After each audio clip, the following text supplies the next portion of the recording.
Hello students, आज की class में हम जानेंगे शिक्षा दर्शन का अर्थ, उसकी परिभाषाएं, शिक्षा दर्शन का स्वरूप और शिक्षा दर्शन की क्या उपयोगिता है शिक्षा में। तो सबसे पहले जानते हैं शिक्षा दर्शन का अर्थ। शिक्षा दर्शन की वह शाखा है जिसमें हम शिक्षा संबंधी समस्याओं पर दार्शनिक दृष्टिकोण से विचार करते हैं। तो शिक्षा दर्शन, जब हम विशुद्ध दर्शन के आधारभूत तथ्यों तथा सिद्धांतों का प्रयोग शिक्षा के क्षेत्र में करते हैं तो हम उसे शिक्षा दर्शन कहते हैं। शिक्षा दर्शन अध्ययन का एक नया क्षेत्र है। दर्शन व शिक्षा सामाजिक समस्या के संदर्भ में चिंतन करके जो समाधान दिया जाता है उसे ही हम शिक्षा दर्शन की संज्ञा प्रदान करते हैं, यानी उसे ही हम शिक्षा दर्शन कहते हैं। किसको? जो क्या करता है, सामाजिक समस्याओं का पर चिंतन करता है और उसके समाधान के लिए हमको मतलब पाठ्यक्रम निश्चित करने में शिक्षा में महत्वपूर्ण योगदान देता है।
शिक्षा दर्शन शिक्षा की समस्याओं के अध्ययन में दर्शन का प्रयोग करता है। नेक्स्ट हमारी दी जो परिभाषा हुआ है, शिक्षा दर्शन का कार्य शुद्ध दर्शन द्वारा प्रतिपादित सत्यों एवं सिद्धांतों को शैक्षिक प्रक्रिया के संचालन में प्रयोग करना है।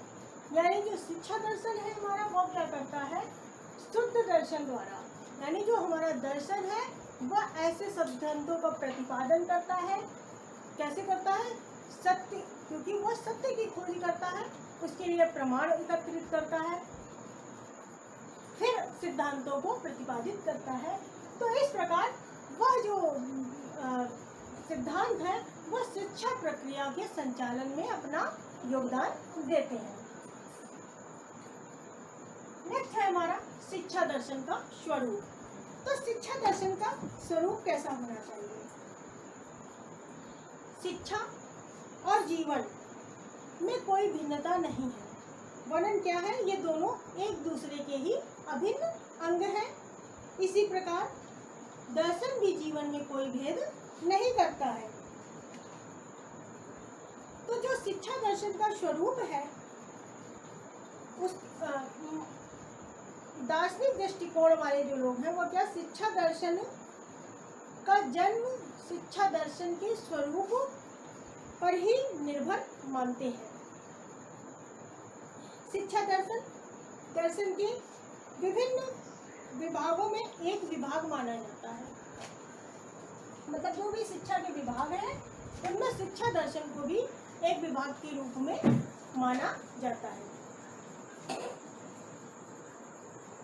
शिक्षा दर्शन शिक्षा की एक शाखा के रूप में हमको देखने को मिलता है, जिसके द्वारा मौलिक सिद्धांतों की खोज की जाती है और उन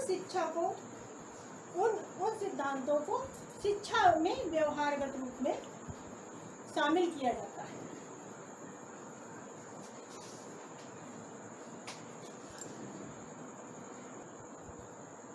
इस प्रकार हम कह सकते हैं कि शिक्षा दर्शन में दार्शनिक सिद्धांतों की खोज की जाती है और उन्हें व्यवहारगत किया जाता है। तो शिक्षा दर्शन जो हमारा है, उस दर्शन का वास्तविक कार्य क्या है? शिक्षा की समस्याओं का समाधान खोजना। इस प्रकार संपूर्ण दर्शन ही शिक्षा दर्शन है। ड्यूई ने कहा, शिक्षा दर्शन में बाहर के सिद्धांत बनाकर लागू नहीं किए जाते हैं, बल्कि शिक्षा दर्शन में तत्कालीन सामाजिक जो कठिनाइयां हैं उनके प्रति ही उचित दृष्टिकोण बनाने की समस्या का स्पष्टीकरण होता है। अतः शिक्षा दर्शन को बाह्य सिद्धांतों को व्यवहारगत रूप में नहीं समझना चाहिए। ड्यूई ने दर्शन को शिक्षा का ही सिद्धांतीकरण कहा है। मतलब जो हमारी शिक्षा की समस्याएं हैं, जो हमारा सामाजिक जीवन है, उसमें जो समस्याएं आती हैं, हमारा शिक्षा दर्शन क्या करता है? उन्हीं समस्याओं का निराकरण करता है। तो इस प्रकार शिक्षा को सुनियोजित करने के लिए दार्शनिक दृष्टिकोण आवश्यक है। शिक्षा के उद्देश्यों को नियोजित करने में तब तक कोई सफल नहीं हो सकता है जब तक शैक्षिक प्रक्रिया में दार्शनिक प्रक्रिया को शामिल न किया जाए। सुकरात, प्लेटो, अरस्तु और जॉन ड्यूई, इन सब ने क्या किया? शिक्षा प्रक्रिया को दर्शन में महत्वपूर्ण स्थान दिया है। फिर बात करते हैं शिक्षा दर्शन की उपयोगिता एवं महत्व के बारे में। तो शिक्षा दर्शन की उपयोगिता क्या है? शिक्षा दर्शन एक ऐसा विषय है जो शिक्षा की विभिन्न प्रकार की समस्याओं को दार्शनिक आधार पर सुलझाने का प्रयास करता है। शिक्षा दर्शन के माध्यम से ही शिक्षा की समस्याओं का दार्शनिक हल प्रस्तुत किया जाता है। शिक्षा के उद्देश्यों की प्राप्ति, उपायों का ज्ञान आदि सब शिक्षा दर्शन के माध्यम से ही प्राप्त होता है। शिक्षा दर्शन द्वारा शिक्षा के सैद्धांतिक एवं व्यवहारिक पक्ष को भी प्रस्तुत किया जाता है। शिक्षा की पाठ्यचर्या, शिक्षण विधियां आदि के लिए दर्शन महत्वपूर्ण भूमिका निभाता है। तो शिक्षा दर्शन की बहुत आवश्यकता पड़ती है। हमारी शिक्षण जो प्रक्रिया है उसमें पाठ्यक्रम के निर्धारण में, शिक्षा के उद्देश्यों के निर्धारण में और शिक्षा में अनुशासन, विद्यालय संस्थाओं के निर्माण में, सभी में हमारे शिक्षा दर्शन की आवश्यकता पड़ती है। इस बिना यह संभव नहीं है। शिक्षा की प्रक्रिया को सुचारू रूप से चलाना संभव नहीं है। शिक्षा दर्शन के अध्ययन से ही शिक्षक को अपने कर्तव्यों का ज्ञान होता है, वह उनको सुनिश्चित करने में सफल भी होता है। शिक्षण की सफलता के लिए एक शिक्षक का दार्शनिक होना बहुत ही आवश्यक है। जब शिक्षक दार्शनिक होगा तभी वह आने वाली समस्याओं का हल खोज सकेगा। इस प्रकार शिक्षा दर्शन की शिक्षा के क्षेत्र में बहुत ही उपयोगिता एवं महत्व है, क्योंकि शिक्षा दर्शन के माध्यम से ही हम शिक्षा की समस्याओं का वास्तविक हल ढूंढ सकते हैं। तो आज की क्लास में हम इतना ही जानते हैं। धन्यवाद।